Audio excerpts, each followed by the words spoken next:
Hello students, so we started learning the chapter complex numbers and the quadratic equations. So in the last class we learnt what is meant by a complex number. We introduced it as in the form of a plus ib. Any number in the form of a plus ib, we will call it as a complex number. It is denoted by the letter z, where a and b are real numbers and I square is defined as -1. So the number accompanying I is called the imaginary part of the number and A is called the real part of the complex number. And also we have learnt how to add, subtract, multiply and divide two complex numbers, right? And we have seen what will happen if we repeatedly multiply I, powers of I. We have seen how to multiply I repeatedly. Then we have seen what will happen to the square root of a negative real number, since we know the value of -1 now. The value of -1 is I square. After that we have learnt the identities, algebraic identities can be extended to complex numbers as well, because every real number is a complex number. Every real number can be expressed in the form of a plus ib by replacing b with 0. Therefore these identities can be extended to complex numbers as well. And we have solved few problems from exercise 5.1. So in today's class we are going to learn few other topics, concepts. So to start with, let us see what is meant by modulus of a complex number. What is meant by modulus of a complex number? Let z equal to a plus ib, then modulus of z. We know already this symbol, right? We have learnt. So modulus of z, where we will use this modulus symbol? When we don't need the sign, when we need only the magnitude, then we will use this symbol. Now here how it is defined for a complex number. Modulus of z is square root of a square plus b square, which means real part square plus imaginary part square. Square root of real part square plus imaginary part square. Or otherwise, if you bring the square root to the other side, it will become modulus of z square is a square plus b square. Right? What is modulus of a complex number? Square root of a square plus b square. Don't forget, it is denoted by writing like this, modulus of z. Yes, the next what we are going to learn is conjugate of a complex number. This I have explained in the previous class itself. Hope you remember.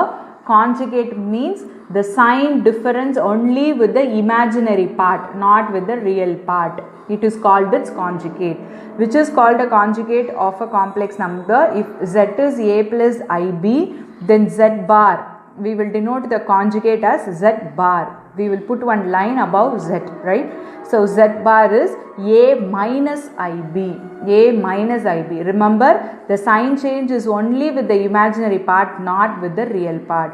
If the real part is going to be negative, its conjugate will also have a negative real part only. This also I insisted in previous class, so I am insisting again, so that kindly don't forget. If the real part will remain same, only the imaginary part will change in its sign under its conjugate. If z is a complex number, its conjugate we will denote it by z bar. Right? Next what we are going to see is inverse of a complex number. This also I explained in previous class. If z is a plus ib, then z inverse is going to be 1 by a plus ib. How we can find the value of this? I told you, you need to multiply and divide by its conjugate. Yes. So what will happen if you multiply and divide by its conjugate? See, 1 by a plus ib, I am going to multiply by its conjugate, so it will become a minus ib. So numerator will be a minus ib. Why are we multiplying by its conjugate? To get a real number in the denominator. So we can use a plus b into a minus b identity, which is nothing but a square minus b square. So a square minus, in the place of b square we have ib. So it will become ib the whole square. But what will happen here if you square it? I square is -1, minus into minus it will become plus b square. Right? So if you analyze this, what we know, the numerator a minus ib is nothing but z bar, right? Conjugate of z. And what is a square plus b square, which is nothing but modulus of z, right? Just now we read the definition of modulus and conjugate. Therefore, Z inverse can be written as Z bar divided by modulus of Z square. Modulus of Z is square root of a square plus b square, but here we have only a square plus b square, right? So it will become modulus of Z square. So this is another result. So whenever we need to find the inverse of a complex number, first we need to find its conjugate, then we need to find the modulus of Z, then we need to divide conjugate of Z divided by modulus of Z the whole square. That will give you its inverse directly. If you are unable to perform this procedure, you can directly substitute in this result, right? This can also be restated as follows. Z inverse means what? 1 by Z. 1 by Z equal to Z bar divided by modulus of Z square. Now cross multiply it, what will happen? Z bar is equals to modulus of Z the whole square. So Z bar is equals to modulus of Z the whole square. So what does this result says? If you multiply a complex number with its conjugate, if you multiply a complex number with its conjugate, you will get modulus of Z the whole square. In the sense, square of the real part plus square of the imaginary part, right? If you multiply a complex number with its conjugate, which is nothing but square of a real part plus square of the imaginary part. Yes or no? Obviously it is true, because Z into Z bar is nothing but a plus ib into a minus ib. So we will be using a plus b into a minus b identity. Obviously we will get a square plus b square like the denominator, right? This is like Z into Z bar, which is nothing but modulus of Z square. So these are all the results you should remember we will be using in the problems, and few other results are here. For any two complex numbers Z1 and Z2, we have modulus of Z1 Z2 is nothing but modulus of Z1 into modulus of Z2. What does it mean? We can split the modulus. The value does not change. The taking modulus of two complex numbers and then multiplying is same as first multiplying the complex numbers and then taking the modulus. Both are same, right? I repeat, first taking the modulus of two complex numbers separately and then multiplying is same as first multiplying the complex numbers and then taking the modulus, right? So likewise it is true not only for multiplication, even for division, provided the denominator is not equal to 0. This is true not only for modulus but even for conjugate also. Z1 into Z2 the whole bar is same as Z1 bar into Z2 bar. How you will pronounce this? Bar. So taking the conjugate of two complex numbers separately and then multiplying is same as multiplying the two complex numbers and then taking its conjugate, right? The same is true for addition and subtraction as well, and even for division, right? Kindly remember, for addition and subtraction the modulus they didn't give whether it is true or not, but the conjugate is true for all the four arithmetic operations: addition, subtraction, multiplication and division, whereas the modulus is true for multiplication and division, right? Now let us hope you understood what we have learnt right now. We have learnt the definition of modulus, conjugate, inverse, and then few results. Now let us continue with the exercise 5.1. Now the next question in exercise 5.1 is find the multiplicative inverse. Just now we learnt the formula. What is Z inverse? Z inverse is Z bar divided by modulus of Z square, or else you can proceed with the regular formula and regular procedure. Now Z inverse is Z bar divided by modulus of Z square. So this is your Z, right? Now let us find what is our Z bar. So Z bar is equals to, I told you there should be only sign change in the imaginary part. So 4 will be same as 4 plus 3i is going to be your Z bar. Then what is going to be your modulus of Z square? Modulus of Z square is a square plus b square. What is your a? 4, right? 4 the whole square plus what is your b? Minus 3. Always take the b value along with the sign, because the general form of z is a plus ib only. So here we have minus 3, so b value is minus 3 the whole square. So this is 4 4s are 16 plus 3 3s are 9, which is 25. So modulus of z square is 25. Now substitute in the formula. Z inverse is equals to z bar is going to be 4 plus 3i divided by modulus of z square is 25. Alright, how can you write this? If you want to express this in the form of a plus ib, 4 by 25 plus 3 by 25i. This cannot be reduced further, right? So this is the inverse of 4 minus 3i, which is 4 divided by 25 plus 3 by 25i. Yes, hope you understood. Let us see how can we solve this now. They asked you to find the multiplicative inverse of this, right? So we need to find what is our, first write the formula. Z inverse is z bar divided by modulus of z square. So what will be z bar now? Z bar is conjugate of z. Conjugate of z means only the imaginary part sign will change, I said. So here there is no real part at all. This is 0 minus I. So it is going to be plus I. The imaginary part sign we changed here. Right? What is modulus of z square? Modulus of z square is a square plus b square.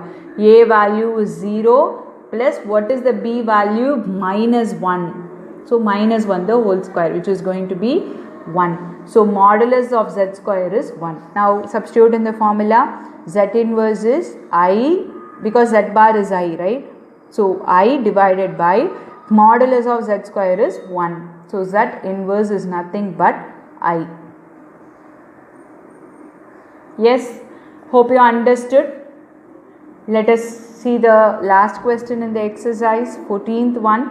Express the following expression in the form of a plus ib.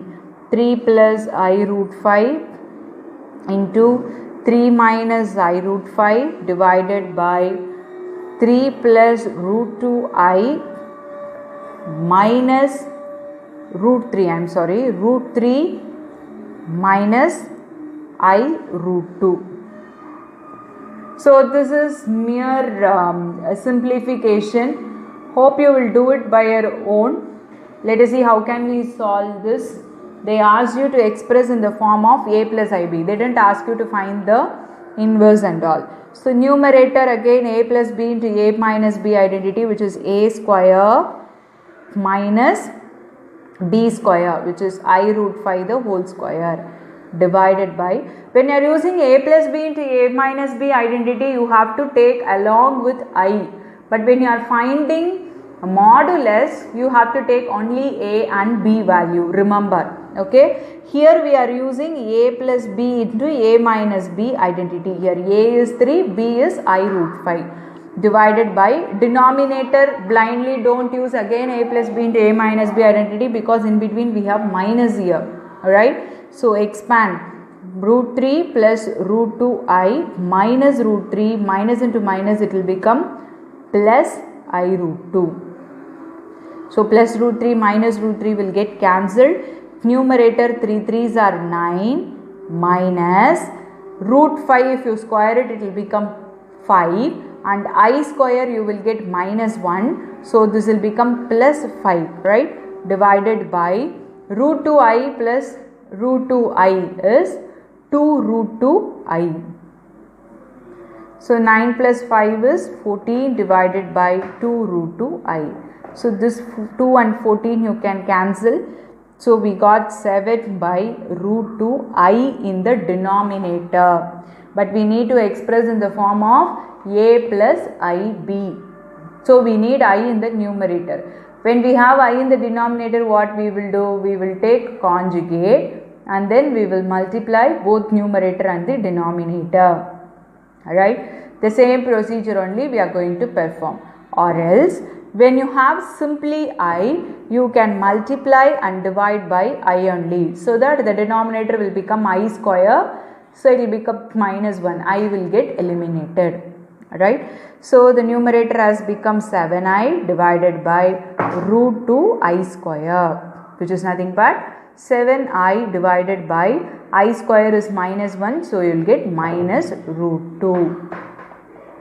Yes, thus we have expressed the given question minus 7 by root 2i. There is no real part, so this can also be written as 0 minus 7 by root 2i. Anyhow, this is in the form of a plus ib, where the value of a is 0 and the value of b is minus 7 by root 2. Yes, hope you understood. So next we are going to learn about a new concept, Argand plane and polar representation. How can we represent a complex number on our usual plane? And we won't call it as a normal Cartesian plane. When we plot a real number, when we plot a point on a graph on a plane, xy plane, we will call it as a Cartesian plane, right? So when we plot a complex number, first of all, how to plot it, how to plot a complex number in the xy plane, and what is a special name for that plane when we plot it, that we are going to learn now. And we are going to learn another representation of a complex number, which is called polar representation. First, come back to Argand plane. Plane having a complex number assigned to each of its point is called complex plane or Argand plane. We will call it as a Argand plane or complex plane when we plot a complex number on the xy plane, right? How can we plot a complex number? It's very easy. If z equal to x plus iy, then we will plot x comma y, the real part comma the imaginary part.